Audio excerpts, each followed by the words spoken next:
మరియు యెహోవా మోషేతో ఇట్లనెను, చూడుము, నేను యూదా గోత్రములో హూరు మనుమడును ఊరు కుమారుడునైన బెసలేలు అను పేరు గలవానిని పిలిచి తిని విచిత్రమైన పనులను కల్పించుటకును బంగారుతోను వెండితోను ఇత్తడితోను పనిచేయుటకును పొదుగుటకై రత్నములను సానబెట్టుటకును కర్రను కోసి చెక్కుటకును సమస్త విధములైన పనులను చేయుటకును జ్ఞాన విద్యా వివేకములను సమస్తమైన పనుల నేర్పును వానికి కలుగునట్లు వానిని దేవుని ఆత్మ పూర్ణునిగా చేసియున్నాను.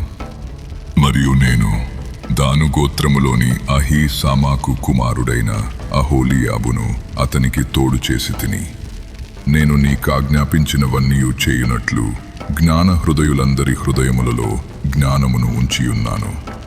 ప్రత్యక్షపు గుడారమును సాక్ష్యపు మందసమును దానిమీదనున్న కరుణాపీఠమును ఆ గుడారపు ఉపకరణములన్నిటినీ బల్లను దాని ఉపకరణములను నిర్మలమైన దీపవృక్షమును దాని ఉపకరణములన్నిటినీ ధూపవేదికను దహన బలిపీఠమును దాని ఉపకరణములన్నిటినీ గంగాలమును దాని పీటను యాజక సేవ చేయునట్లు సేవా వస్త్రములను యాజకుడైన అహరోను యొక్క ప్రతిష్ఠిత వస్త్రములను అతని కుమారుల వస్త్రములను అభిషేక తైలమును పరిశుద్ధ స్థలము కొరకు పరిమళ ధూపద్రవ్యములను నేను నీకాజ్ఞాపించిన ప్రకారముగా వారు సమస్తమును చేయవలెను.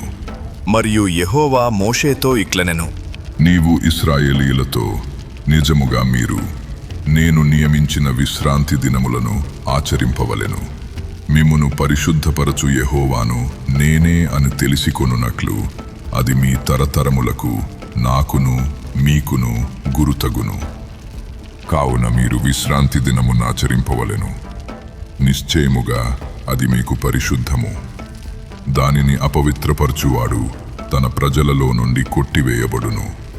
6 దినములు పనిచేయవచ్చును. 7వ దినము యెహోవాకు ప్రతిష్ఠితమైన విశ్రాంతి దినము. ఆ విశ్రాంతి దినమున పనిచేయు ప్రతివాడును తప్పక మరణశిక్ష నొందును. ఇశ్రాయేలీయులు తమ తరతరములకు విశ్రాంతి దినాచారమును అనుసరించి ఆ దినమునాచరింపవలెను. అది నిత్య నిబంధన. నాకును ఇశ్రాయేలీయులకును అది ఎల్లప్పుడును గురుతయ్యుండును.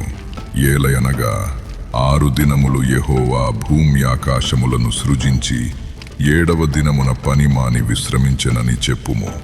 మరియు ఆయన సీనాయి కొండ మీద మోషేతో మాటలాడుట చాలించిన తరువాత ఆయన తన శాసనములు గల 2 పలకలను అనగా దేవుని వ్రేలితో వ్రాయబడిన రాతి పలకలను అతనికిచ్చెను.